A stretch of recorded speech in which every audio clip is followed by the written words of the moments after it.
چاہے زمزم کی کھدائی شروع کی ہے عبد المطالب نے، تو صرف ان کی ایک بیٹا صرف حارث تھے، ان کی حاج بتانے والا اور کوئی نہیں تھے۔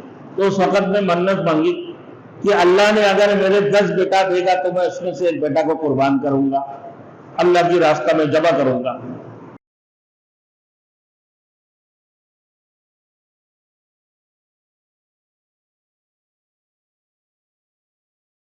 Thanks for watching. Don't forget to like, comment, share and subscribe to Maulana Habibullah Rouhani Official. آپ میرے دوستوں، رسول مقبول صلی اللہ علیہ وسلم کون؟ میرے دوستوں دیکھیں، جب ابھی تک دنیا میں نہیں آئے، ان کے والد محترم کے انتقال ہو چکے ہیں، در یتیم ہیں۔ رسول مقبول صلی اللہ علیہ وسلم آمنہ کے لتے جگر، اور 6 سال کی عمر میں والدہ ماجدہ کا بھی انتقال ہو جاتی ہے۔ اب والدہ ماجدہ کی انتقال کی بعد میرے دوستوں دادا عبد المطلب کے پاس ایمن لے کر آتی ہیں۔ جب ان کی عمر 6 سال تھی تو ان کی والدہ محترمہ والدہ ماجدہ مدینے کی طرف ان کی میکے میں، حضرت آمنہ رضی اللہ تعالیٰ عنہا کے میکے ہیں، وہاں جانے کی کوشش کی کہ وہاں کچھ دن رکیں گے، تقریباً 1 مہینہ کے قریب رکی ہیں۔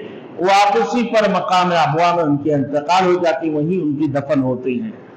اب ایمن رسول مقبول صلی اللہ علیہ وسلم کو ساتھ لے کر آتے ہیں کہ بچے کو کوئی صدمہ نہ پہنچے، اور ساتھ ہی ساتھ میں عبد المطالب کو یہ واقعہ بتایا۔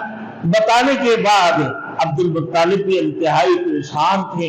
میرے دوستوں اپنے پوتے کا پرورش شروع کر دی۔ جب تک عبد المطالب کے پاس تھے 2 سال، تقریباً 8 سال عمر تک عبد المطالب رسول مقبول صلی اللہ علیہ وسلم حرم کی سایہ میں بٹھا کرتے تھے، اور ایک مقام ان کے لیے مقرر فرما دیا، وہاں پر جائے نماز بچھا دی، اور وہیں آ کر اللہ کے رسول صلی اللہ علیہ وسلم بے تکلف آ کر بیٹھتے تھے۔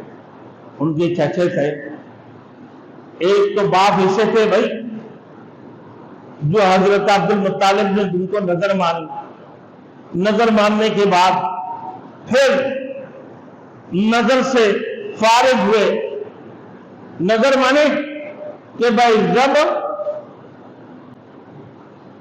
چاہے زمزم کی کھدائی شروع کی ہے عبد المطالب نے، تو صرف ان کی ایک بیٹا صرف حارث تھے، ان کی حاج بتانے والا اور کوئی نہیں تھے۔ تو اس وقت میں منت مانگی کہ اللہ نے اگر میرے 10 بیٹا دے گا تو میں اس میں سے ایک بیٹا کو قربان کروں گا، اللہ کی راستہ میں ذبح کروں گا۔ اسی وجہ سے رسول مقبول صلی اللہ علیہ وسلم کو بعض وقت یہ بھی ملا ہے کہ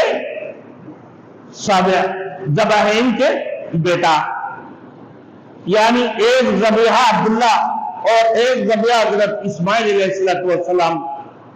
میرے دوستوں عبداللہ کی منت جب مانے، اب بچے کو ذبح کرنے کے لیے عبد المطالب نے تیاری کر لی۔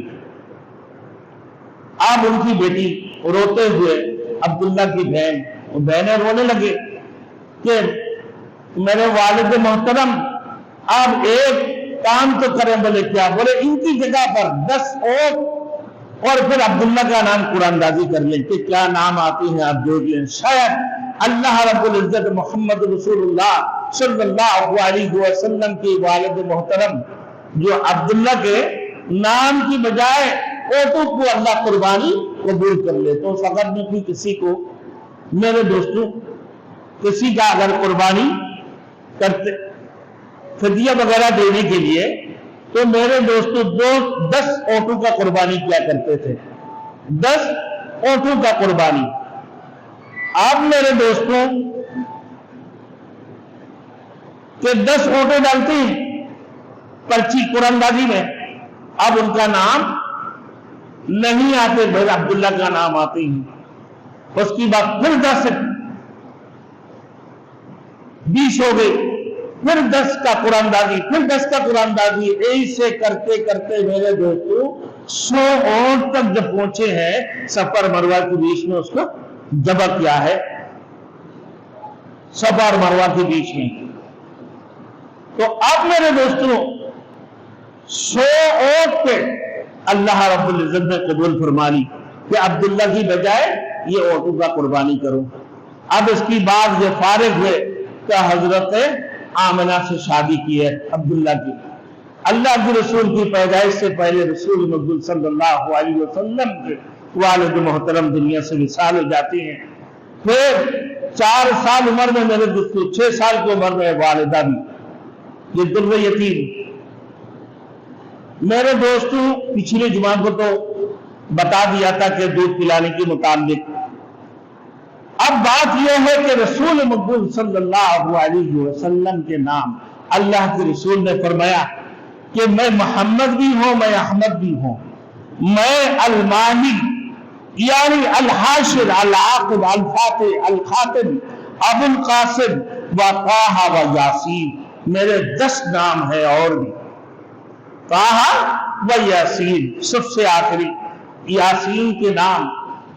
میرے دوستوں بعض جگہوں میں یہ ہے کہ رسول مقبول صلی اللہ علیہ وسلم کی کنیت ہے ابو القاسم، دوسری کنیت ابو الابراہیم، ابو ابراہیم تھے، جو ماریہ قبطیہ کی بطن سے جو بچے پیدا ہوا ان کا نام ابراہیم تھے۔ تو اللہ کے رسول کی کنیت تھے ابو القاسم۔ اللہ نے یہ نام بیٹا پیدا ہونے سے پہلے رسول مقبول صلی اللہ علیہ وسلم کے لیے نام مقرر فرما دی کہ میں ماہی ہوں، یعنی کفر و شرک کو مٹانے والے۔ پھر فرما دی کہ میں حاشر بھی ہوں، کہ میرے قدموں میں حشر ہوگی اور پورے کائنات کے لوگوں کو جمع کیے جائیں گے۔ میں عاقب بھی ہوں اور میں فاتح بھی ہوں، پھر میں خاتم اور میں ابو القاسم، میں طٰہٰ و یاسین۔ میرے دوستو یاسین قرآن مجید کی ایک سورت کے نام بھی ہے، جو قرآن کی دل ہے، جو قرآن کی دل ہے۔ آپ فرماتی ہیں کہ یاسین کے متعلق اللہ رب العزت یہ پورے کائنات کو بنانے سے پہلے، جب یہ کائنات کچھ بھی نہیں تھے، کائنات کی نہ اللہ کی عرش تھے، نہ لوح تھا، نہ قلم تھا۔ اللہ کی لوح قلم اور اللہ کی عرش کچھ بھی نہیں تھا، صرف اللہ ہی اللہ تھا، صرف اللہ ہی اللہ تھا، وہ جو لا شریک لا، جو اللہ واحد تن تنا، وہ اکیلا اللہ کی ذات تھے، اس کائنات کے اندر باقی کوئی نہیں تھے۔ تو رب العزت سورہ یاسین کی تلاوت فرمائے، یاسین والقرآن الحکیم انک لمن المرسلین۔ یہ کائنات لوح قلم بنانے سے پہلے، اللہ رب العزت کی عرش بنانے سے پہلے اللہ نے سورہ یاسین کی تلاوت فرمائے۔ تو اللہ کے رسول نے فرمایا کہ میرے نام طٰہٰ بھی ہے، میرے نام یاسین بھی ہے۔